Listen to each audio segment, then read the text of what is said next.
কি পরিমাণ ক্ষতি করতে পারে জমিগুলো অনেক ক্ষেতের মধ্যে নেমে তারপর ধানগুলোকে ফেলছে। একটা ফসল তুলতে একজন কৃষকের কতটুকু পরিশ্রম করতে হয়।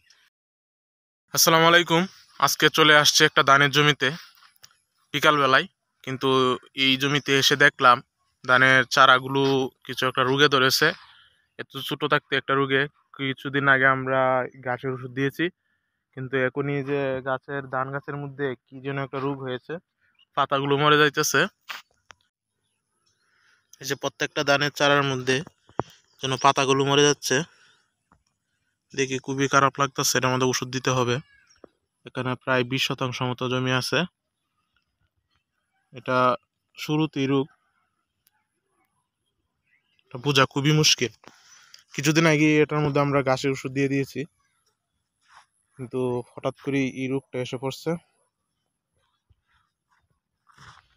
অন্য অন্য জমিগুলো আপনাদেরকে দেখাই।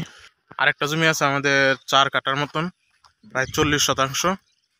ওই জমিটা আমরা আজকে দেখব কি অবস্থা। কয়েকদিন ধরে আসা হয় না কাজের ব্যস্ততার জন্য, আজকে দেখতে আসছি বিকালবেলায়। এই দিয়ে সব আমাদের এই দিয়ে প্রচুর ধান চাষ করা হয়, পুরা পাতার বন্ধ ধান চাষ করা হয়, দিয়ে প্রচুর ধান চাষ করা হয়।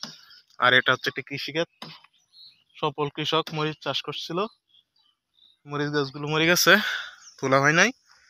আর এই যে হচ্ছে আমার ধানের জমি, এটা হচ্ছে আমাদের প্রায় 4 কাঠার মতো। ওই যে আইলটা দেখা যায়, ওই আইল পর্যন্ত এখানে 4 কাঠার মতো জমি। এই জমিটা আলহামদুলিল্লাহ খুবই সুন্দর, খুবই ভালো। ওই জমিটার মতো পোকা ধরে নেয় এখনো, আলহামদুলিল্লাহ। কিন্তু ঘাস হয়ে গেছে, ঘাসের ওষুধ দিয়েছি কিন্তু তবু ঘাস হয়ে গেছে, জল করছে।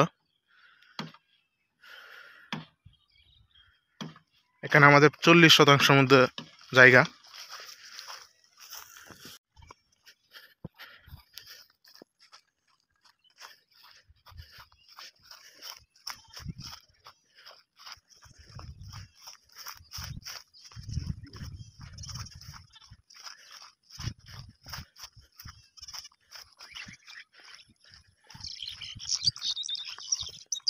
আজকে সকালে খুব বৃষ্টি হয়েছে, ভারী বৃষ্টি হয়েছে, প্রায় 1-2 ঘন্টা পর্যন্ত ভারী বৃষ্টি হয়েছে, কিন্তু আমাদের জমির মধ্যে পানি নাই।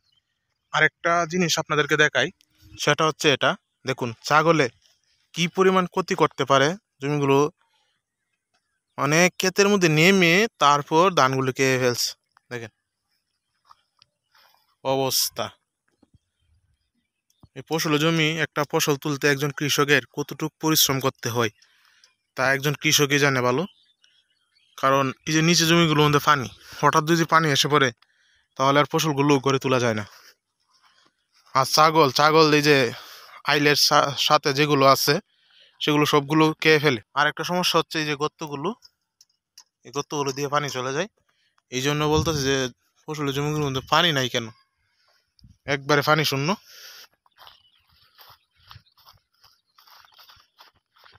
সকালে ভারী বৃষ্টি হয়েছে, খুব বৃষ্টি হয়েছে, কিন্তু জমিটার মধ্যে পানি নাই, এই আইলের নিচ দিয়ে ছিদ্র থাকার কারণে।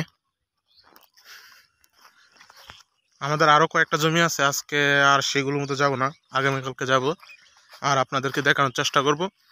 সবাই ভালো থাকবেন, সুস্থ থাকবেন, আল্লাহ হাফেজ।